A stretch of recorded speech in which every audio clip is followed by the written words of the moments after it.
जय हिंद दोस्तों, यूपीएससी हिंदी के इस ऑनलाइन प्लेटफॉर्म पे मैं अवनीश सिंह आप सभी का स्वागत करता हूं। तो आज जो हम लोगों को अपना चैप्टर देखना था वो है सूफी आंदोलन। कौन सा आंदोलन? सूफी आंदोलन। लेकिन कल की क्लास में ये खानदेश वाला जो है ये टॉपिक छूट गया था आपका। तो इसको पहले हम लोग देख लेते हैं। इसको हम लोग पहले कंप्लीट कर लेते हैं, उसके बाद हम लोग जो है सूफी आंदोलन। ठीक। तो जो सबसे पहला प्रश्न इसमें बन सकता है कि तुगलक वंश के पतन के समय फिरोज शाह तुगलक का जो है सूबेदार कौन? ठीक है। या फिर इस तरह से पूछ सकता है कि मलिक अहमद राजा फारूकी जो है यह किसका सूबेदार था? किसका सूबेदार था? तो फिरोज शाह तुगलक का। किसका सूबेदार था?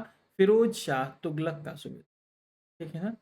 इसने नर्मदा एवं ताप्ती नदियों के बीच खानदेश की जो है स्थापना की, इस राज्य की स्थापना। तो खानदेश की स्थापना किसने की थी? किसने की थी? मलिक अहमद राजा फारूकी ने की। ठीक। नेक्स्ट है, खानदेश की राजधानी कहाँ थी? तो बुरहानपुर में। क्लियर। और इसका सैनिक मुख्यालय की बात करें, अगर सैनिक मुख्यालय की बात करें तो वह कहाँ था? असीरगढ़ में था। कहाँ पर था? असीरगढ़ में। ठीक ना। और इस खानदेश को, इस राज्य को मुगल साम्राज्य में मिलाने का काम किसने किया था? तो अकबर ने किया। किसने किया था? अकबर ने किया। क्लियर हो गया कंप्लीट ये कल छूट गया था आपका। नेक्स्ट देखते हैं हम लोग सूफी आंदोलन। आज हम लोग देखेंगे सूफी आंदोलन और भक्ति आंदोलन। ये बहुत इंपॉर्टेंट है, पीसीएस के रिसेंट सिनारियो में बहुत इंपॉर्टेंट है ये सूफी आंदोलन। ठीक ना। तो इसको काफ़ी अच्छे से पढ़िएगा आप लोग। ठीक। देखिए, सूफी शब्द का सबसे पहले प्रयोग किसने किया? सूफी शब्द का सबसे पहले प्रयोग किसने किया? तो अबू हाशिम ने किया था। किसने किया था? अबू हाशिम ने किया। क्लियर। मुरीद, यह टर्म देख रहे हैं, मुनीद और खानकाह। ये मुरीद किन्हें कहा जाता था? मुरीद, मुरीद किसे कहा जाता था? जो लोग सूफी संतों से शिष्यता ग्रहण किया करते थे, जो लोग सूफी संतों से शिष्यता ग्रहण किया करते थे उन्हें क्या कहा जाता था? मुरीद कहा जाता। और खानका, खानका जिन आश्रमों में सूफी निवास किया करते थे उन आश्रमों को खानकाह कहा जाता था या फिर मठ कहा जाता। खानकाह कहा जाता था या फिर मठ कहा जाता। क्लियर। नेक्स्ट है बाशारा और बेशारा। ये जो टर्म है बाशारा और बेशारा, यह टर्म, यह दोनों क्या थे? बाशारा क्या था? बेशारा क्या था? तो जो बाशारा था वो इस्लामी सिद्धांत, इस्लामी सिद्धांतों के जो समर्थक थे। ठीक। सूफियों में जो इस्लामी धर्म के, जो इस्लामी सिद्धांत के समर्थक थे उन्हें क्या कहा गया? बाशारा। ठीक। और जो इस्लामी सिद्धांत से बंधे हुए नहीं थे, यानी जो इन्हें नहीं मानते थे, वो क्या थे? बेशारा। क्लियर। नेक्स्ट है, ये बस इसको देख लें, भारत में चिश्ती और सुहरवर्दी सिलसिले की जड़ें काफी गहरी थी। सब कोई, हालांकि यहाँ से प्रश्न नहीं बनेगा। नेक्स्ट है, किसने भारत में चिश्ती सिलसिले की शुरुआत की? किसने भारत में चिश्ती सिलसिले की शुरुआत की? तो आपका जवाब क्या होगा? ख्वाजा मुइनुद्दीन चिश्ती ने। किसने? ख्वाजा मुइनुद्दीन चिश्ती ने चिश्ती सिलसिले की शुरुआत की। ठीक। और चिश्ती सिलसिले का मुख्य केंद्र कहाँ था? किस स्थान पर था? अजमेर में था। कहाँ पर था? अजमेर में। ठीक। चिश्ती सिलसिले के कुछ प्रमुख संत कौन कौन हैं? तो निजामुद्दीन औलिया, बाबा फरीद, बख्तियार काकी, शेख बुरहानुद्दीन। ठीक। बाबा फरीद जो थे किसके शिष्य थे? बख्तियार काकी के। ठीक ना। बाबा फरीद जो है वो बख्तियार काकी के शिष्य थे, यह ध्यान रखिएगा। ठीक। गुरु ग्रंथ साहिब, ये क्या है? इसमें बाबा फरीद की रचनाएं हैं। ये ध्यान रखिएगा आप लोग, गुरु ग्रंथ साहिब में क्या है? बाबा फरीद की रचनाएं हैं इसमें। नेक्स्ट, निजामुद्दीन औलिया और अलाउद्दीन साबिर, यह किसके शिष्य थे? यह दोनों किसके शिष्य थे? बाबा फरीद के। किसके शिष्य थे? बाबा फरीद के शिष्य। क्लियर? अपने जीवन काल में दिल्ली के 7 सुल्तानों का शासन देखने वाले सूफी संत कौन थे? निजामुद्दीन औलिया थे। कौन थे? निजामुद्दीन औलिया। ठीक। शेख सलीम चिश्ती, अमीर खुसरो, अमीर हसन देव देहलवी, ठीक ना, यह तीनों यह किसके शिष्य थे? निजामुद्दीन औलिया के। अमीर खुसरो इसमें सबसे इंपॉर्टेंट है। अमीर खुसरो किसके शिष्य हैं? निजामुद्दीन औलिया के शिष्य हैं। किसके शिष्य हैं? निजामुद्दीन औलिया के शिष्य। ठीक ना। दक्षिण भारत में, भारत के क्षेत्रों में, दक्षिण भारत के क्षेत्रों में, ठीक ना, चिश्ती संप्रदाय की शुरुआत किसने की थी? किसने की थी? शेख बुरहानुद्दीन गरीब ने। किसने की थी? शेख बुरहानुद्दीन गरीब ने की थी। और अपना मुख्य केंद्र किसको बनाया था? दौलताबाद को। अपना प्रमुख केंद्र किसको बनाया था? दौलताबाद को बनाया था। क्लियर? प्रमुख केंद्र किसको बनाया? दौलताबाद। ठीक। नेक्स्ट है सूफियों के सुहूरवर्दी धर्म ग्रंथ या फिर उस सिलसिला कहते हैं, उसकी स्थापना किसने की थी? शेख शिहाबुद्दीन उमर सुहरवर्दी। शेख शिहाबुद्दीन उमर सुहरावर्दी। ठीक। नेक्स्ट है, हाँ, यदि पूछे कि स्थापना किसने की थी तो शेख शिहाबुद्दीन उमर सुहरवर्दी ने की थी। और इसके सुदृढ़ संचालन का श्रेय किसको दिया जाता है? शेख बुरहानुद्दीन जकारिया को। शेख बुरहानुद्दीन जकारिया को दिया। ठीक। इन्होंने अपना केंद्र कहाँ पर बनाया? सिंध और मुल्तान। कहाँ बनाया? सिंध और मुल्तान। ठीक। बाकी ये सब बहुत इंपॉर्टेंट नहीं है और उतना आप याद भी नहीं कर। ठीक। सत्तारी सिलसिले की स्थापना किसने की थी? सत्तारी सिलसिले की स्थापना किसने की थी? शेख अब्दुल्ला सत्तारी ने। ठीक है। और इन्होंने प्रमुख केंद्र कहाँ बनाया था? बिहार को। ठीक ना। कादरी धर्म संघ या सिलसिला की स्थापना सैयद अब्दुल कादिर उल अल जलानी ने की थी। कहाँ पर? बगदाद में की। कहाँ पर? बगदाद में की थी। और भारत में इस सिलसिले के जो प्रवर्तक थे वो कौन थे? मोहम्मद गौस। मोहम्मद गौस। ठीक। कादरी सिलसिलाए, कादरी सिलसिलाए के मुल्ला शाह का शिष्य कौन था? कादरी सिलसिले के मुल्ला शाह का शिष्य राजकुमार। नहीं नहीं नहीं। अच्छा हाँ, सही तो है। राजकुमार दारा। राजकुमार दारा। ठीक ना। यह कादरी सिलसिले के मुल्ला शाह का शिष्य था। ठीक। और यह कौन था राजकुमार दारा? शाहजहां के ज्येष्ठ पुत्र। शाहजहां का ज्येष्ठ मतलब सबसे बड़ा पुत्र था। ठीक। नक्शबंदी धर्म ग्रंथ या नक्शबंदी सिलसिला, ठीक है ना, इसकी स्थापना किसने की थी? ख्वाजा उबैदुल्ला ने की थी। किसने? ख्वाजा उबैदुल्ला ने की थी। ठीक है ना। और भारत में इस सिलसिले की स्थापना ख्वाजा बाकी बिल्लाह ने, ख्वाजा बाकी बिल्लाह ने। और इसके व्यापक प्रचार प्रसार का कार्य किसने किया? यही बाकी बिल्लाह के शिष्य, इसी बाकी बिल्लाह के शिष्य अकबर के समकालीन शेख अहमद सरहिंदी ने। तो ये शेख अहमद सरहिंदी किसका शिष्य था? किसका शिष्य था? अकबर का। ठीक है ना। फिरदौसी किस सिलसिले की शाखा थी? सुहरावर्दी। सुहरावर्दी सिलसिले की ही शाखा थी ये जो फिरदौसी थी, ठीक है ना। इसका कार्यक्षेत्र कहाँ था? बिहार में। कार्यक्षेत्र कहाँ था? बिहार में। इस सिलसिले के जो शेख थे शरीफुद्दीन याहा, इस सिलसिले को इन्होंने ही, शरीफुद्दीन यामा ने ही लोकप्रिय बनाया।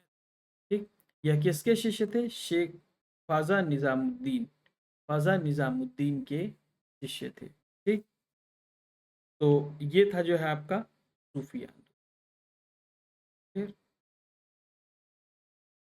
अब हम लोग बात करेंगे भक्ति आंदोलन। भक्ति आंदोलन में जो सारे भक्ति संत हमारे लिए इम्पोर्टेंट नहीं है, ठीक ना, जो इम्पोर्टेंट है हम लोग उनको पढ़ें। ठीक,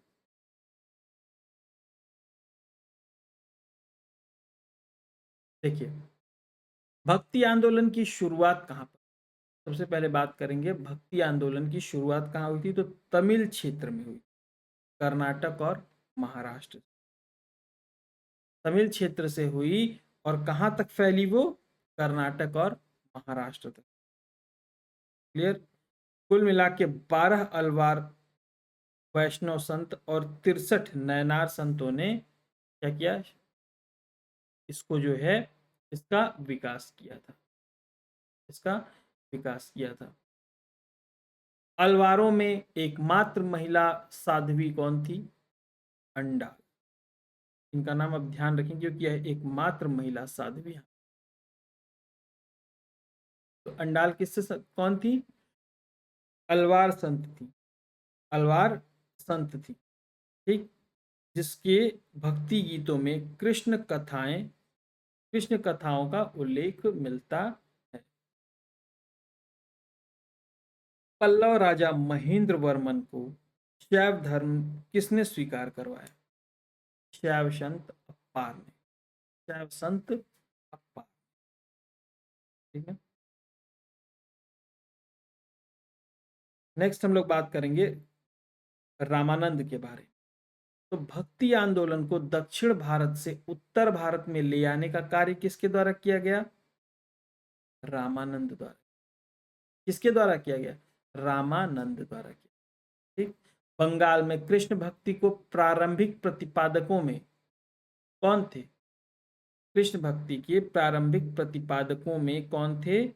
विद्यापति ठाकुर और चंडीदास। तो ये ध्यान रखेंगे, इनका संबंध कृष्ण भक्ति से है और किस क्षेत्र से है? ये बंगाल क्षेत्र। किस क्षेत्र से है? ये बंगाल क्षेत्र से। रामानंद की शिक्षा से दो संप्रदायों का प्रादुर्भाव हुआ, सगुण सगुण और निर्गुण। तो सगुण कौन था? जो पूर्व जन्म में विश्वास रखता, और निर्गुण जो भगवान के निराकार रूप को पूजता था। ठीक है। सगुण सगुण जो जो हमारे भक्ति संत जो है सगुण संप्रदाय को मानते थे वो कौन थे, और जो निर्गुण को मानते थे वो कौन थे, ताकि भविष्य में आपसे कभी पूछ दे कि निम्न में से कौन जो है वो सगुण संप्रदाय को नहीं मानते। ठीक, तो सगुण संप्रदाय के कौन कौन थे? तुलसीदास, नाभादास, राम भक्त, निम्बार्क, वल्लभाचार्य, चैतन्य, तुलसीदास, मीराबाई और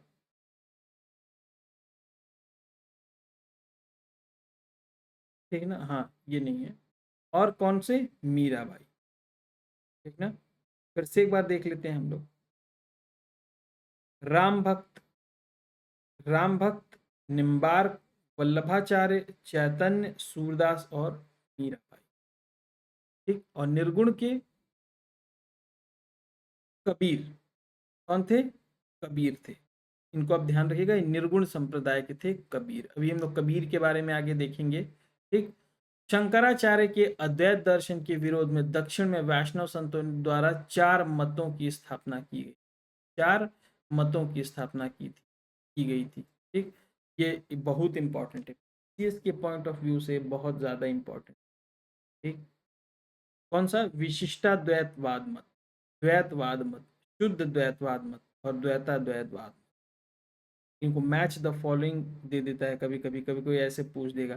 तो विशिष्टाद्वैतवाद को स्थापित करने वाले रामानुजाचार्य, द्वैतवाद माध्वाचार्य, शुद्ध द्वैतवाद विष्णु स्वामी और द्वैताद्वैत निम्बरकाचार्य। द्वैताद्वैत निम्बरका, क्लियर। शंकराचार्य के बारे में हम लोग पढ़ेंगे। इन्होंने 4 पीठों की स्थापना की थी, ठीक है, 4 पीठ की स्थापना की थी। उनको देखते हैं हम लोग। दक्षिण में श्रृंगेरी, ठीक ना, दक्षिण में श्रृंगेरी, ठीक ना। शारदा पीठ, ठीक, शारदा पीठ पूर्व में, ठीक है ना, यह उड़ीसा के पुरी में। फिर गोवर्धन पीठ, फिर उसके बाद गोवर्धन पीठ, ठीक है ना, उत्तर में। और बद्रीनाथ, बद्रीनाथ जो कि उत्तराखंड के चमोली में है, ठीक ना।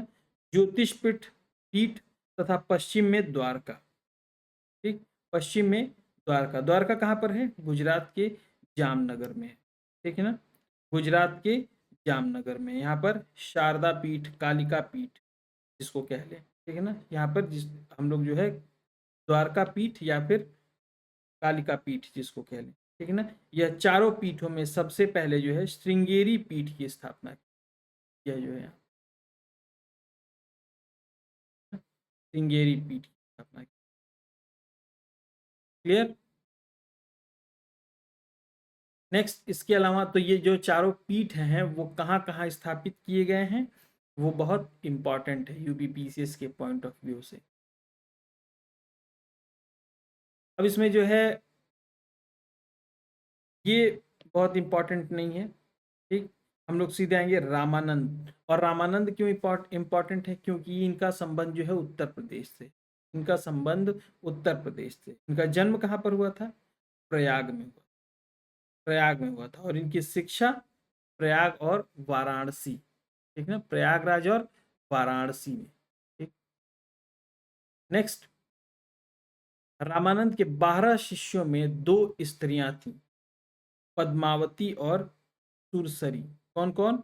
पद्मावती और सुरसरी। और इनके प्रमुख शिष्य थे रैदास, कबीर, धन्ना, सेना, पीपा और साधना, ठीक। तो यह किस धर्म से थे? वो जो है यूपीपीसीएस का पार्ट है, ठीक। यूपीपीसीएस इससे प्रश्न पूछ चुका है, ठीक।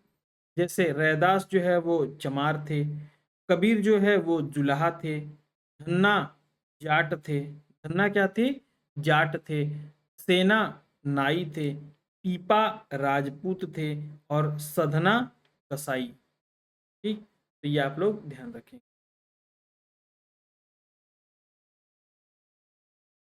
अब जो मैं पढ़ा रहा हूं उसमें से भी मत आप लोग इंपॉर्टेंट छांटने ना। उसके बाद नेक्स्ट है हमारे कबीर। कबीर, इनका जन्म 1440 में होता है। हालांकि इसको लेकर के कुछ विवाद है। कहाँ पर हुआ? वाराणसी में। कहाँ पर हुआ? वाराणसी में हुआ, ठीक। जुलाहा नीरू तथा उसकी पत्नी पीमा इस नवजात शिशु को अपने घर ले आए, ठीक ना। जुलाहा नीरू, इन असल में होता क्या है, इनके माता जी की जो है वो मृत्यु हो जाती है। सॉरी, मृत्यु नहीं हो जाती है, मृत्यु नहीं हो जाती है, वह पिताजी की मृत्यु हो जाती है। वह जो है विधवा से जन्म लेते हैं। तो वो लोक लाज के मारे कि समाज क्या कहेगा, इस मारे जो है उनको कहाँ छोड़ जाती हैं? एक वाराणसी में ही लहरतारा के पास, एक तालाब के पास उनको छोड़ करके चली जाती हैं। वहाँ पे एक दुल्हा थे नीरू और उनकी पत्नी थी नीमा। वो लोग क्या करते हैं? शिशु को अपने घर ले आते हैं। फिर उसके बाद कबीर धीरे धीरे बड़े होते हैं, है ना। और फिर उनकी शादी होती है किससे? लोई से, ठीक, लोई से होती है ना।